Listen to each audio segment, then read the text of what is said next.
పాకిస్తాన్కు Balochistan liberation army వచ్చపోయిస్తోంది.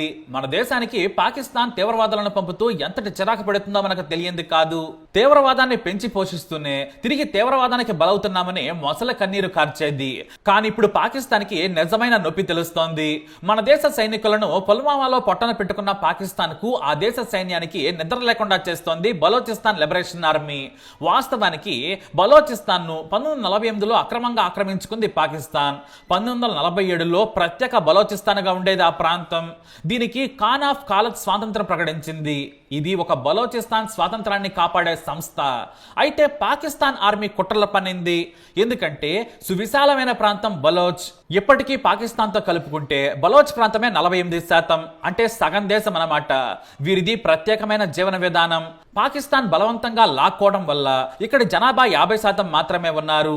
మిగతా వాళ్ళు బతుకుదెరువు కోసం వెళ్లిపోయారు. కొంతమంది తమ పూర్వీకులు ఉండే సింధ్ పంజాబ్ ప్రాంతాల్లో సెటిల్ అయ్యారు. పాక్ కుట్రలను భారత్ పట్టించుకోలేదు. బలోచ్ తమది కానట్లుగా వదిలేసింది. అదీ కాక ఆ సమయంలో మన దేశాన్ని లెక్కలోకి తీసుకోలేదు బలోచ్ నేతలు.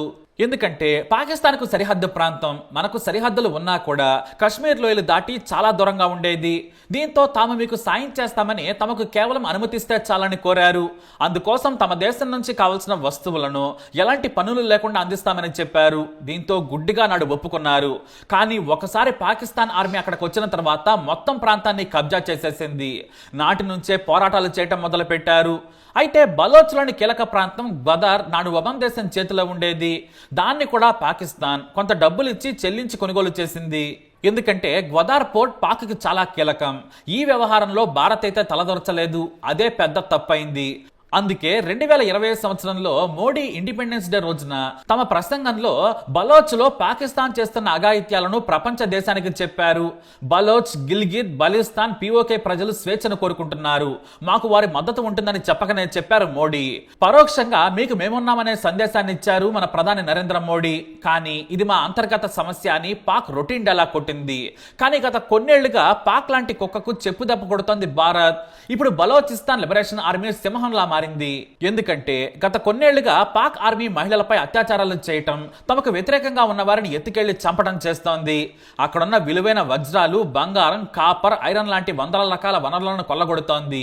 ఇక చైనాతో చేయి కలిపిన తర్వాత ఆర్మీ దారుణాలు మరింత పెరిగిపోయాయి. తమ వాళ్ళని ఎత్తుకెళ్లి చంపుతున్నారని రగిలిపోయారు. నేటికి 10,000 మంది బలోచ్ వాసుల ఆచూకీ లేదు. అయితే పాకిస్తాన్ సైన్యం బరితెగింపు మాత్రం ఇంతటితో ఆగలేదు. పాకిస్తాన్ పతనానికి బలోచ్ లో నేడు ఆర్మీ డ్రెస్ వేసుకొని కనిపించాలంటేనే వచ్చపడే పరిస్థితి వచ్చిందంటే కారణం వాళ్లే. ఉక్కుపాదంతో బలోచ్ వేర్పాటువాద ఉద్యమాన్ని పాక్ అణచివేస్తోంది. ఎంతలా అంటే విచారణ అనే పేరుతో ఎత్తుకెళ్లడం, చిత్రహింసలకు గురిచేసి చంపడం చాలా కామన్.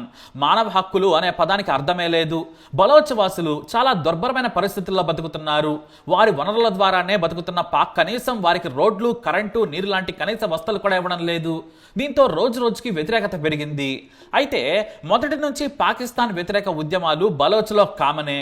కానీ ఒకే ఒక్క ఘటన పాకిస్తాన్ ఆర్మీని ఛిద్రం చేసింది. నాడు ఉద్యోగాల పేరుతో బలోచ్లో చదువుకున్న యువకులకు ఆర్మీలో ఉద్యోగాలు ఇచ్చింది పాకిస్తాన్. చాలా మంది సైన్యంలో పనిచేసేవారు. అయితే కొంతమంది కమాండర్లుగా ఎదిగారు. కానీ వారిని బలోచ్లా కాకుండా వేర్వేరు ప్రాంతాల్లో డ్యూటీలు వేసేవారు. ఎందుకంటే ఎదురు తిరుగుతారనేది వారి భయం. అయితే ఎంత కమాండర్లైనా తమ ప్రాంతంలోని అణిచివేతలు వారికి బాగా తెలుసు. దీంతో వాళ్ళు బలోచ్లో పాక్ ఆర్మీ అకృత్యాలను నిలదీసేవారు. మీరు కనీసం వారికి ఉపకారం చేయకున్నా ఇలా హింసించి చంపడం తప్పని ఎదురు తిరిగారు. దీంతో ఉస్తాద్ అస్లాం, బిషీర్ బెజ్ అనే కమాండర్లపై వేటు వేసింది పాకిస్తాన్ ఆర్మీ. దీంతో వాళ్ళిద్దరూ ఏకంగా తమ ప్రాంతం కోసం కుటుంబాలను రహస్య ప్రాంతాలకు తరలించి బలోచ్ స్వాతంత్ర పోరాటం మొదలు పెట్టారు. వేరువేరు గ్రూపులుగా పాకిస్తాన్ ఆర్మీని టార్గెట్ చేయడం మొదలు పెట్టారు. అయితే భద్రతా దళాలు సీక్రెట్ ఆపరేషన్ చేసి ఉస్తాద్ అస్లాం ను దారుణంగా హత్య చేశారు. దీంతో పాకిస్తాన్ కుట్రలు తెచ్చిన బషీర్ బేజ్ వారి చేతులతో వారి కళలోనే పడవడం మొదలు పెట్టాడు. భారత్ లోని ప్రముఖ నాయకులతో పరిచయాలు ఏర్పాటు చేసుకున్నాడు. పాకిస్తాన్ లోని ధనవంతులైన బలోచ్ వ్యాపారాల నుంచి డబ్బులు సేకరించాడు. ఆయుధాలను పోగేశాడు. బలోచ్ లో చదువుకున్న కుర్రాళ్లను చేరదీశాడు. అప్పటి నుంచి పాకిస్తాన్ సైన్యానికి చుక్కలు చూపించడం మొదలుపెట్టాడు. బలోచ్లోనే పాకిస్తాన్ ఆర్మీపై దాడులు చేయడం మొదలుపెట్టింది ఈ గ్రూపు. నాటి నుంచి పాకిస్తాన్ ఆర్మీకి కంటి మీద కునుకోలేదు. అయితే ముషారఫ్ దేశ అధ్యక్షుడైన తర్వాత పరిస్థితులు మరింత దిగజారాయి. తీవ్రవాద గ్రూపులని బలోచ్ లిబరేషన్ ఆర్మీపై ముద్ర వేసి భారీగా అణగదొక్కాడు. అయితే అదే సమయంలో ఒక బలోచ్ మహిళా డాక్టర్ పై ఆర్మీ అత్యాచారం చేసింది. ఎంతో చదువుకున్న ఆమె తమ ప్రాంతంలోని వారికి నాణ్యమైన వైద్య సేవలు అందించాలని బలోచ్లో ఆసుపత్రి ఏర్పాటు చేసింది. కానీ ఆమెతో వైద్యం చేయించుకోవాలని పిలిపించిన ఆర్మీలోని కీలక అధికారులు అందంగా ఉన్న ఆమెతో వైద్యం చేయించుకున్నారు. ఆ తర్వాత అత్యాచారం చేశారు. దీనిపై బలోచిస్తాన్ బొగ్గుమంది. వేలాది మంది ఆందోళన చేశారు. చివరకు పాకిస్తాన్ ఆర్మీ ఉన్నతాధికారులు, పోలీసు ఉన్నతాధికారులు కూడా వారిని శిక్షించాలని ప్రయత్నాలు చేశారు. కానీ ముషారఫ్ తనవారు అన్న కారణంతో కాపాడాడు. దీంతో వేలాది మంది యువకులు పాకిస్తాన్ అరాచకాలకు వ్యతిరేకంగా పోరాడారు. బలోచ్ ఆర్మీలో ప్రత్యక్షంగా పరోక్షంగా చేరి పాకిస్తాన్ ఆర్మీ టార్గెట్ గా హత్యలు చేయడం మొదలుపెట్టారు. వారి స్థావరాలను చైనా సంస్థలను కూడా పేల్చేయడం స్టార్ట్ చేశారు. చైనా స్టార్ట్ చేసిన సిపెక్ రోడ్లు కూడా అగ్నికి ఆజ్యం పోసాయి. తమ వనరులను చైనాకు అమ్ముకుంటూ నాశనం చేస్తున్నారని తిరుగుబాటు మొదలుపెట్టారు. చైనా ఇంజనీర్లు, కార్మికులను ఎత్తికెళ్లి చంపడం మొదలుపెట్టారు. దీంతో పాకిస్తాన్ గొంతులో పచ్చి వెలక్కాయ పడ్డట్టయింది. అయితే అసలు కథ ఆఫ్ఘనిస్తాన్లో తాలిబాన్లు వచ్చిన తర్వాత మొదలైంది. ఇటు భారత్ కూడా పరోక్షంగా బలోచ్ నేతలకు సాయం చేయడం మొదలుపెట్టింది. ఎంతో మంది రహస్యంగా భారత్ వచ్చి చికిత్స తీసుకుని వెళుతుంటారు. కొందరు బలోచ్ నేతలైతే కాంగ్రెస్, బీజేపీ అనే తేడా లేకుండా సాయం అడుగుతారు. మన వాళ్ళు సాయం చేస్తూ ఉంటారు. అది కూడా మన రా సంస్థ ద్వారా. మొత్తానికి మనల్ని ఇబ్బంది పెడుతున్న పాకిస్తాన్ కు బలోచ్ తోనే కట్టడి చేయాలని భారత్ భావించింది. ఇటు ఆఫ్ఘాన్ లోని తాలిబాన్ల ద్వారా బలోచ్ లిబరేషన్ ఆర్మీకి పరోక్షంగా సాయం చేయడం మొదలుపెట్టింది. దీంతో గత 5 ఏళ్లుగా పరిస్థితులు మారిపోయాయి. కీలక ప్రాంతాల్లోని పాకిస్తాన్ ఆర్మీ కేంద్రాలు, పాకిస్తాన్ సంస్థలు, అధికారులు దుకాణం మూసేశారు. కీలకమైన క్వెట్టా ప్రాంతానికి లేదా దాని తర్వాత ఉన్న విదేశీ సంస్థల కార్యాలయాలను టార్గెట్ చేయడం మొదలుపెట్టారు. బలోచ్లోని నాయకులు సహా అంతా పారిపోయేలా చేస్తున్నారు. దీంతో బలోచ్ లిబరేషన్ ఆర్మీకి భయపడ్డ పాకిస్తాన్ అధికారులు బలోచ్ పాలకుల కంట్రోల్లోనే ఉన్నారు. కానీ ఆర్మీ సాయంతో అప్పుడప్పుడు రెచ్చిపోయేవారు. దీంతో పాకిస్తాన్ ఆర్మీ రాకుండా బాంబులు పెట్టడం స్టార్ట్ చేసింది బలోచ్ ఆర్మీ. ఎంతలా అంటే ఆత్మాహుతి దాడులు చేయడం స్టార్ట్ చేసింది. ఏడాది క్రితం ఏకంగా పాక్ ఆర్మీ వ్యాన్ ను ఆత్మాహుతి బాంబు దాడితో పేల్చేసింది. సరాసరి ఓ కారు వెళ్లి ఆర్మీ వ్యాన్ ను ఢీకొట్టగా అందరూ చనిపోయారు. కొన్నాళ్ల క్రితం ఆర్మీ వ్యాన్ లో వెళ్తే చంపుతారన్న భయంతో జనాలు ప్రయాణం చేసే బస్సులో మామూలు బట్టల్లో భయంగా వెళ్లడం మొదలు పెట్టారు సైనికులు. చివరకు ఆర్మీ కమాండర్లు కూడా సొంత కారులో వెళ్లలేని పరిస్థితి. అయితే బలోచ్ ఆర్మీకి ఎలా తెలుస్తుందో కానీ ప్రతి విషయం తెలిసిపోతుంది. దీంతో ఓ బస్సులో 35 మంది పాక్ జవాన్లు వస్తున్నారని తెలుసుకున్నారు. మొత్తం బస్సునే లేపేశారు. ఈ దాడిలో భారత హస్తం ఉందని పాక్ ఆరోపించింది. భారత్ మాత్రం మొత్తం మూసుకొని మీ పరిధిలో మీరుండాలని పాక్ను హెచ్చరించింది. రోజు పాకిస్తాన్ తీవ్రవాదులను భారత్లోకి పంపిస్తుంది మీరు కాదా? మీరు తీవ్రవాదులు, మీ దేశమే తీవ్రవాద దేశమని చురకలంటించింది. కానీ సీన్ ఇప్పుడు ఎంతటితో వదిలిపోలేదు.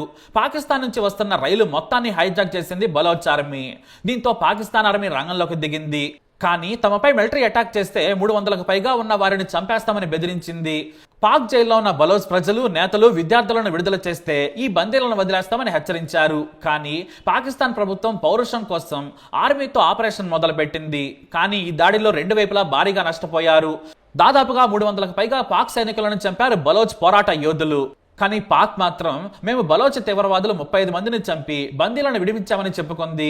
అదంతా కూడా శుద్ధ అబద్ధమని బలోచ్ ఓ మీడియా సంస్థకు మెయిల్ పంపింది. ఇదే ఘటన మీద పాకిస్తాన్ నేషనల్ అసెంబ్లీలో చర్చ జరిగింది. బలోచ్లోని కొన్ని ప్రాంతాలు పాక్ నుంచి జారిపోతాయని ఆందోళన వ్యక్తం చేశారంటే బలోచ్ లిబరేషన్ ఆర్మీ ఎంత పట్టు బిగించిందో తెలుసుకోవచ్చు. ఈ ట్రైన్ అటాక్ పై మొదట పాక్ భారత్ పై ఆడిపోసుకుంది. ఆ తర్వాత ఆఫ్ఘనిస్తాన్ హస్తం ఉందని ఆ దేశ రాయబారిని పిలిచి తమ నిరసన వ్యక్తం చేసింది. బలోచ్ ఆర్మీ వాడుతున్న ఆయుధాలు, బాంబులు భారత్, ఆఫ్ఘన్ నుంచి వచ్చినవేనని ఆరోపించింది. కానీ వాటిని భారత్, ఆఫ్ఘనిస్తాన్లు ఖండించాయి. అయితే బలోచిస్తాన్ లిబరేషన్ ఆర్మీ మాత్రం మా ప్రజలకు స్వాతంత్రం, స్వయం ప్రతిపత్తి, పూర్తి సార్వభౌమాధికారం వచ్చే వరకు ఊరుకోమని వేర్పాటువాదులు హెచ్చరించారు. అయితే ఆర్థికంగా దిగజారిపోతున్న పాకిస్తాన్ చేతుల్లో నుంచి బలోచిస్తాన్ విడిపోవటం ఖాయం.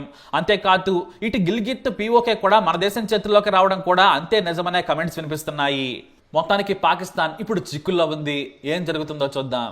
మరి పుల్వామా ఘటనపై మన దేశ సైనికులను మనం కోల్పోయాం, ఎంతో బాధపడ్డాం. ఆ బాధంతా కూడా ఇప్పుడు పాకిస్తాన్కు తెలుస్తోంది. మరి పాకిస్తాన్ చేష్టలపై మీ అభిప్రాయాన్ని కమెంట్ ద్వారా తెలియజేయండి. ఈ వీడియో అప్డేట్స్ కోసం మై ఛానల్ ఫాలో అవ్వండి. అలాగే తప్పకుండా సబ్స్క్రైబ్ చేసుకోండి.